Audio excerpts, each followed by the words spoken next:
All right, welcome back, boys and girls. It's Friday. Yay, the weekend's here.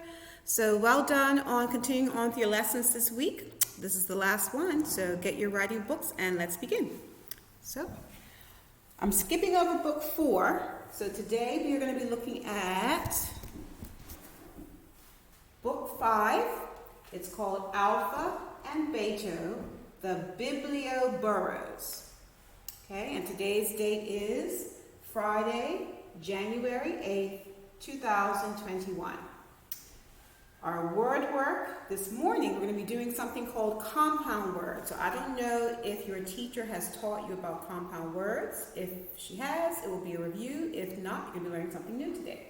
So you can write the title word work, compound words, and then you can write these 4 headings for our 4 columns.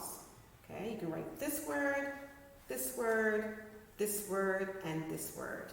And in a few seconds, we're going to be talking about the words. So at this point, you can press pause to get this information written down. Okay. All right. So we're going to get started. Okay, so what are compound words? Well, very simply, compound words are when you have 1, 2 words, and you put them together to make a brand new word. So let's have a look here. Okay, let's have a look at this first word. Do any of you know what this word says? This word says something.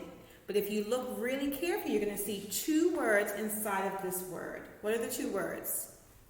I'm going to take my black marker and draw a line in between.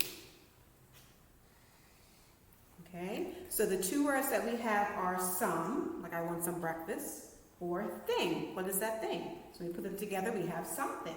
Okay, what's that next word? We draw a little line.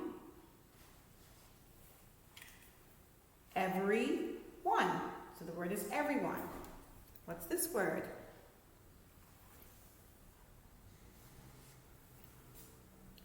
Grand. Something is grand or big.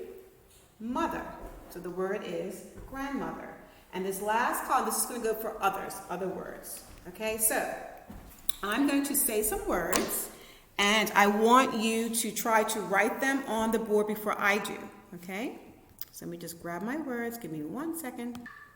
Okay, so under the column something, the first word I want you to write is the word someone.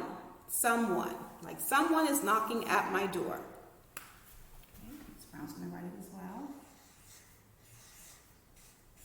So I have some, and then one. Next word, someday.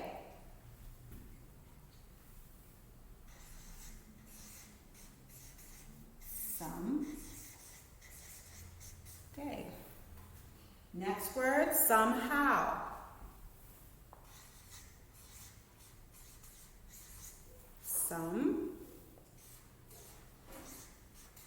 How. The next word, somewhere.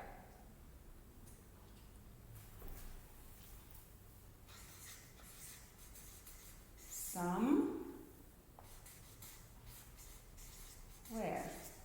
And the last word, somebody.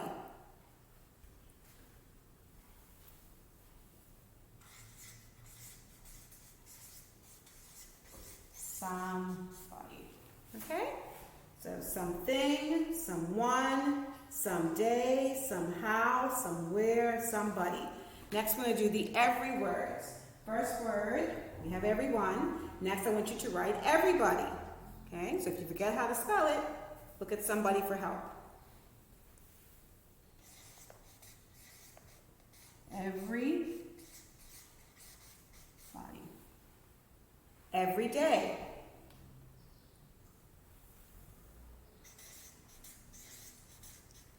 Every day. And the last word, everywhere. Give you a second. Everywhere.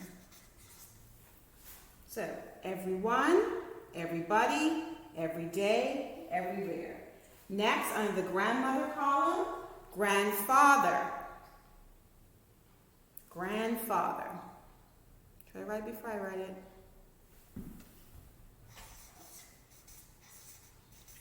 Grandfather. One more. Grandson.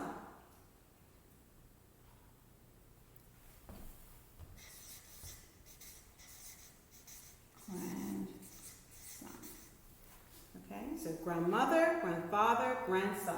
And in the other column, I want you to write the words mother and carry. Mother and carry, like you're carrying a baby. Okay, now write this down. Mother and carry. Good, okay. All right, so this is a little quick word work activity on compound words that will help your spelling and also your reading, okay? So now you can go ahead and grab your copy of Alpha and Beta, the Biblioburros, tongue twister, and then we'll begin. All right, so Alpha and Beta, the Biblioburros, is this fiction or nonfiction? So fiction means fake, not true. Nonfiction is real, okay?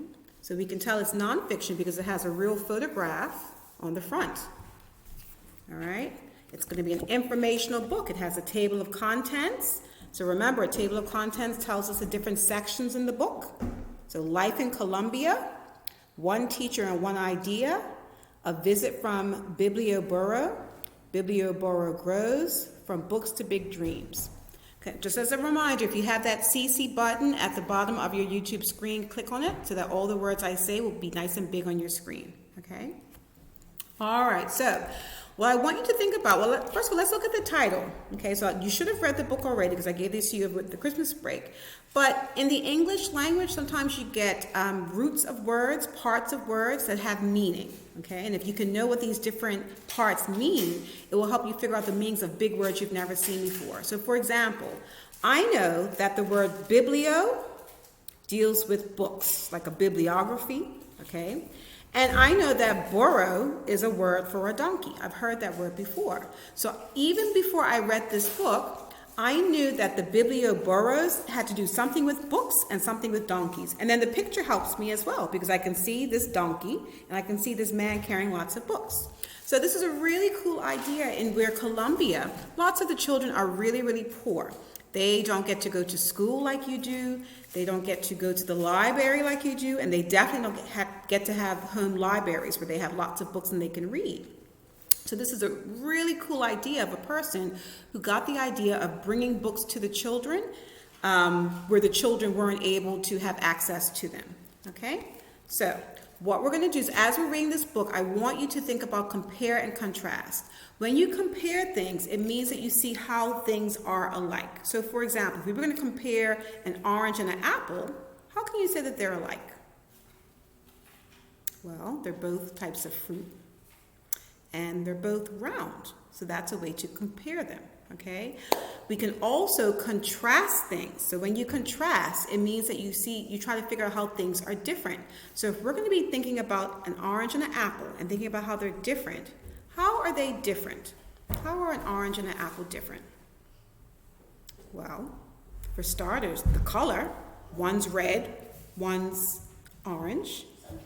And my son's here, Lennox. And also the taste. One is a bit sweet and one is a bit sour. So when you compare things, you see how things are alike. When you contrast things, you see how things are different. Does that make sense? Thumbs up? Thumbs down? I think it's thumbs up. So as we're reading the Biblioburros, I want you to think about your life in Bermuda. Think about your life as a child, the friends that you play with, the school that you go to. And I want you to think of some comparisons between you and the children in this book. And also think of some differences or a way that you are contrasting. Okay, so as you're reading, think about how you are similar to these kids. Think about some things you can compare and some things that you can contrast. So I'm going to read some of the book with you. You're going to press pause and read the rest on your own. And I'm going to give you a writing activity to complete. Okay? All right, so let's start on page 2 and 3. So remember, in nonfiction text, you always read the heading because it tells you about that section, so it gives you a purpose for reading, so you know what's coming next. Okay, so this part's all going to be about life in Colombia.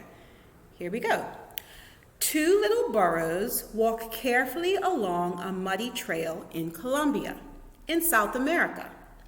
Heavy packs bounce on their backs. The burros are carrying a treasure to children in a small village. The treasure isn't money, and it isn't toys, it's books. So down here, that's our caption. Captions give you more information about the picture, so you always read your captions. Burro is the Spanish word for donkey. Most people in Colombia speak Spanish. Okay, let's look at page 3. The burro's destination is far from any city. It is in an area of hills and valleys. Rugged dirt roads lead from one small village to the next. The people in this part of Colombia are very poor. Most of them are farmers.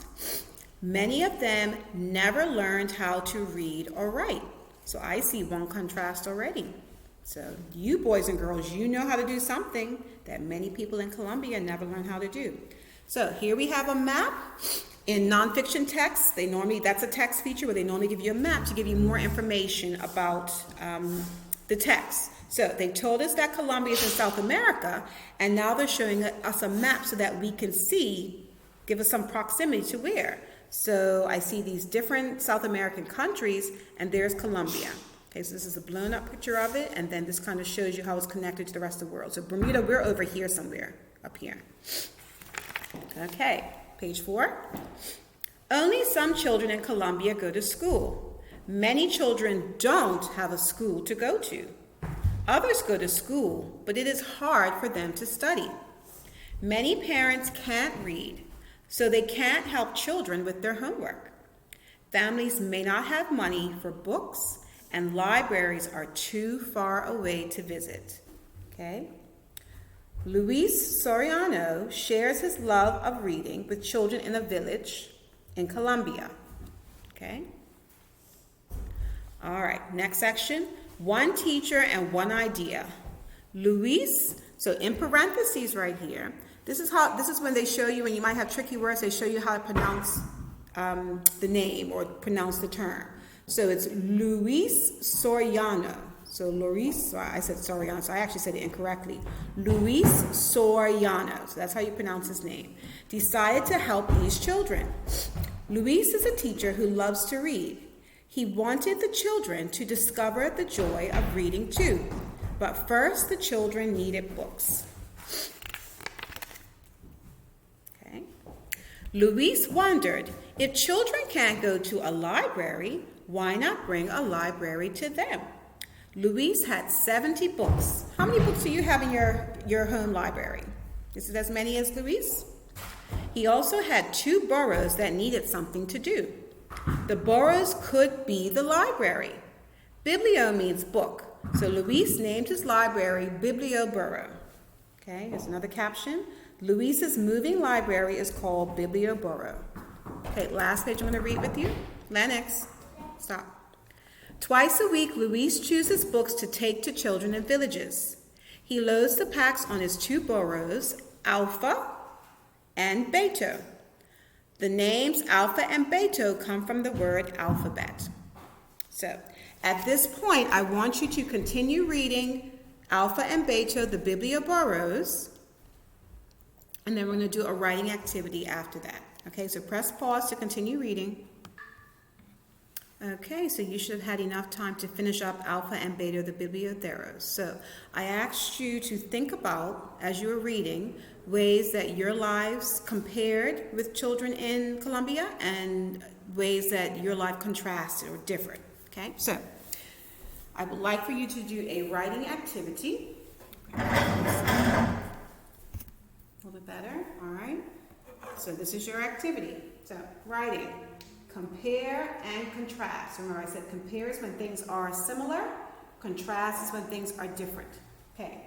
Write 2 ways that your life is similar to the lives of children in Colombia. Compare.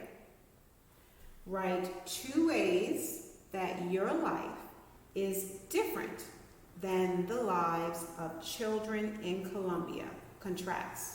Okay, so I want you to have a think, and you can go back in your book, flip through your book, and find ways that things are going in Colombia where you can say, oh, that's like me. We do those types of things.